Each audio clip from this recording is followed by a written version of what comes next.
中に休日っていう概念、これはねもうなくなりました。仕事のことが頭から抜ける時なんて多分もうないと思う、この仕事をしてる限り。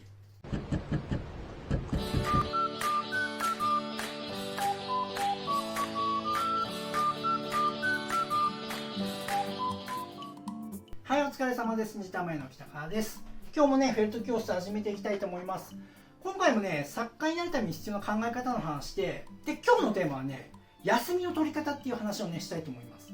で、なぜこの話をするかっていうと、コメントいただいてどうやって僕自身休み取ってるんですかっていう話と、でその質問された人が作品作りのオンオフをうまく使えないんですっていうような話だったんだけどね、これすごい大事な話だからね、ちょっとみんなにシェアしようかなと思います。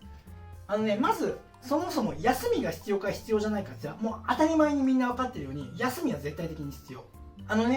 僕のこのチャンネル登録してくれてる人って98% が女性なの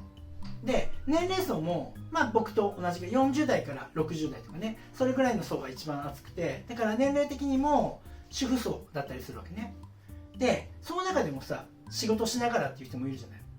ね。仕事終わって帰ってきたら家事やってって空いてる時間で自分の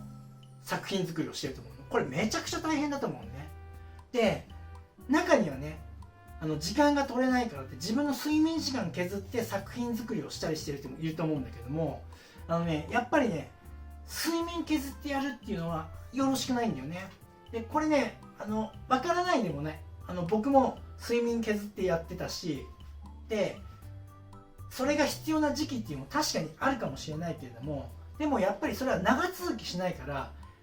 いつまでこの間必要だからやるって決めてんだったらいいんだけども、とにかくそういうものがなくて今頑張らなきゃって一生懸命時間作るために睡眠時間を削るっていうのは絶対にやめた方がいい。これ体壊れる、精神も壊れる。だから絶対に無理、やめた方がいい。やっぱりねパフォーマンスがもう著しく落ちるの。これねみんなもなんとなく分かってると思うけど、寝不足だったらさ頭ぼーっとして動けないじゃない。僕ね前職自衛官だったから、でその中では僕レンジャー隊員っていう資格を持っていて、陸上自衛隊で最も厳しい訓練って言われてたね、かつてね。今はもっと厳しい訓練あるんだけども、でもどんな訓練やるかっていうとね、もうほんと3日3晩寝れないとかさ、もうほぼ寝れないとか、水全然飲めないとか、食事もものすごい少ない食事しか与えられない。でその中で何十キロもあるような荷物背負って、で道なき道を草かき分けて、もうすごい急斜面の山上がったり、で敵の背後に回って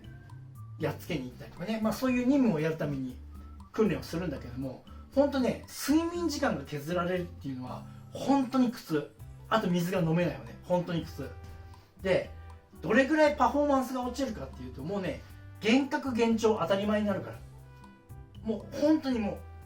限界ギリギリまで来たら本当に体も動かなくなるし、まともな思考回路じゃなくなる。でなぜそこまで追い込んだ訓練をやるかって言ったら、もうそういった状況下でも正しく判断をして行動できる精神力と体力をつけるためにね、それを植え付けるためにやってるんだけども、みんなはねそのレンジャー隊員になるわけじゃないから、睡眠削ってまでやる必要はないよね。だってそこは必要ないから。だからまずは自分が作品作りですごくいいパフォーマンスを出すためにも睡眠時間っていうのをちゃんと取って、そして限られた時間で作品を集中して作ること、それをできるようにした方がいいです。で今ね言われてるのは、科学的に言われてるのは7時間睡眠しなさいって言われて、それが一番最も人間のパフォーマンスを上げるって言われてるんだけど、でもこれ厳密に言うと人によって違うらしいんだけども、でもねやっぱり6時間7時間くらい寝れると体の反応変わってくるよね。僕も最近までね4時間半とか5時間くらいの睡眠だったんだけど、今なるべく6時間寝るようにします。するとねやっぱり全然違う。朝起きて動けるその動き方、それから頭の回転の仕方がね全然変わるんで、やっぱね1時間でも変わるから、やっぱり睡眠削ってまでやってる人はそれはやめた方がいいよっていう話でね、僕のね休日の話をすると、僕この仕事始めて6年目になるんだけどね、基本的にね休日ありません。なんだよ今休めって言ったじゃんって思うかもしれないけど、休んではいるの。休んではいるんだけど、僕の中に休日っていう概念、これはねもうなくなりました。やっぱり自衛官だった時、会社員の人はそうだと思うんだけども、やっぱり週末休みが来たら、ああやっと休みだ、仕事から解放されるって休みたいじゃない。だから休日って本当に仕事のことを考えずにもうリフレッシュするために使うと思うんだけども、個人事業主になって経営者も同じだと思うんだけれども、やっぱりね、自分で仕事を生んでいかないと、売り上げを作っていかないと生活していけないから、やっぱりね、そこの不安はね、拭えないよね。傍から見たら多分すごく楽な仕事に見えると思うよ。自分の自宅でさ、好きな時に仕事してさ、なんか好きなものづくりやってさ、羨ましいよね、楽しそうだよねって言われるんだけど、決してそんなことはなくて、会社員の時よりも公務員の時よりも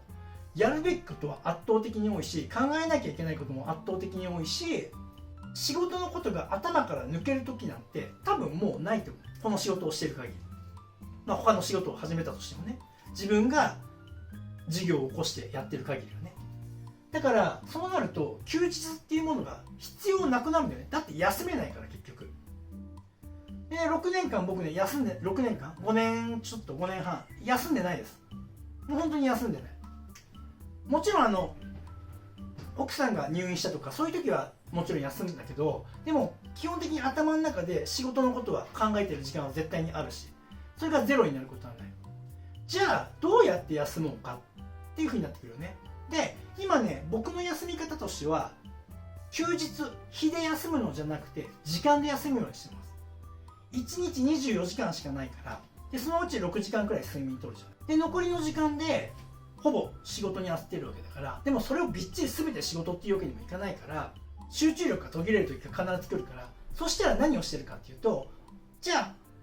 奥さんとじゃあ買い物に行こうかとか、買い物行ったりとか、あるいはそのついでにじゃあまとめてね、遊びも含めてドライブもしてこようかとかさ、そんな感じの休み方をしてます。だから1日24時間の中の睡眠時間をとって、食事の時間、入浴の時間も省いて、その他は全て仕事をしてるんだけれども、その中で集中がどっかで途切れるから、その途切れたタイミングで買い物に行ったり、で買い物に行くついでに30分1時間で終わっちゃうからさ、買い物だったらそのままドライブしてこようとか、何かしら遊んでこようとか、外食しようでもいいんだけども、とにかく 3,4 時間くらいは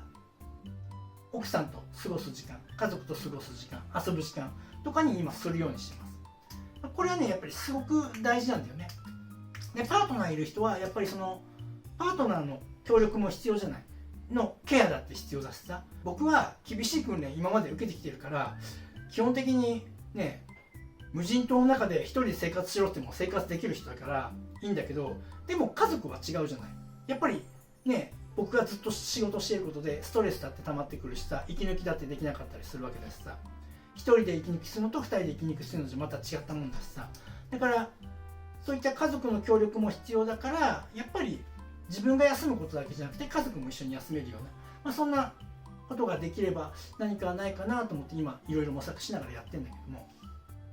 ども、うちの場合は2人ともたまたまね、2人ともっていうか僕の影響で奥さんもバイク乗るようになったから、今バイクね、たまに天気良かったら2時間くらい乗ってこようか、3時間くらいどっか行ってこようかってやってるんだけども、そんなんでもね、かなり休みになります。もう1日休んでなくてもうめちゃくちゃ十分、それだけでたかだか2時間その辺バイクで走ってくるだけでもう気持ちは完全に切り替わるし、仕事から完全に遊びモードになる、その2時間だけはね。だからメールとか何かいろんな仕事の話が来てもその時間は絶対開かないようにします。もうそれはもう完全に遊ぶ時間、もうオフの時間って決めてるから、そういう風にね、僕は切り替えてやってるかな。これがね、必ずみんなに当てはまるとは思わないし、一例でしかないんだけど、今回はね、その休み方の話っていうことで、僕は休日っていう概念はなくなって、今は時間で休むようにしてますよ。1日24時間のうちの3時間とか4時間とか、半日くらいだよねは完全に遊ぶ。でこれね、日によって違います。例えば朝起きてちょっと仕事して朝ごはん食べて、今日天気いいね、なんかもうバイクに乗りたいよねって奥さんと2人で気持ちが盛り上がったら、もうそのままバイク乗りに行くし、で帰ってきてめちゃくちゃ仕事するし、夜中まで、遊んだ分どっか穴埋めしなきゃいけないしね。そんな風にバランス取りながらやってるかな。そんな感じでそれぞれ自分ができることって違うと思うから、とにかく休む時イコールもう思いっきり遊ぶぐらいに振り切った方が完全にオンオフのスイッチって入れやすいんじゃないかなと思うからね、そんな風にやってみるのもいいんじゃないかなと思います。ためになるかどうかわからないけど、僕の中じゃ休日っていうのはもうなくなりました。で、全然苦痛じゃないです。もうわずか数時間でもめちゃくちゃ休んでる気になる。そしてそれができるのはなぜかっていうとね、ちょっと話しておこうか。僕には達成してない未来があるから、ゴールがしっかりと設定できているから、このゴールに行くために今何をやらなきゃいけないのかっていうものが決まっていて、それを一つ一つ確実にこなしていく段階になっているから、だからここががっちり決まってるから、僕のモチベーションっていうのは常にここに向かってる。だから仕事なんてずっとやってられる。もう正直休みなくても、休みなくてだったらきついけど、それでもやろうと思えばやれるの全然。ただやっぱり家族が疲れちゃったりするし、僕自身ももちろん疲れるから、休みは適切に入れながら。でも本当に僕がたった一人でこの、一つの任務だよね、これを達成するためにやるんだったらずっと働き続けることができる。はっきり言って。モチベーションがなぜここに働くのか、モチベーションが働かない人はどこにモチベーションが働いているのかっていうね、話はちょっとね詳しく話すと長くなるので、これはねまたね次回にね話をしたいなと思います。はい、そんなところでね、今日の話はここまでです。ためになるなと思ったらね、いいねボタンと、あと友達の中に作家目指してるっていう人なんかいたらね、ジャンル問わずにね、参考になることなんかあると思うので、ぜひねそんな人にもねチャンネルね教えてくれたら嬉しいです。はい、そんなところでね、最後までご覧いただきありがとうございました。それではまた。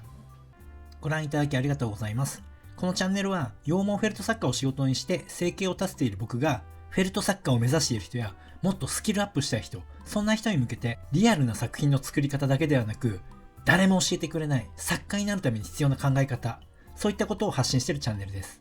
ぜひね、自分のスキルアップのためにチャンネル登録して活用してください。あと、公式 LINE もやっています。この公式 LINE に登録してくれた方にだけ、僕がやるオンラインレッスンなどの案内が届きます。僕から学んでみたいと思う方は、ぜひね、LINE 登録をお願いします。概要欄にリンクが貼ってあります。そこから登録してください。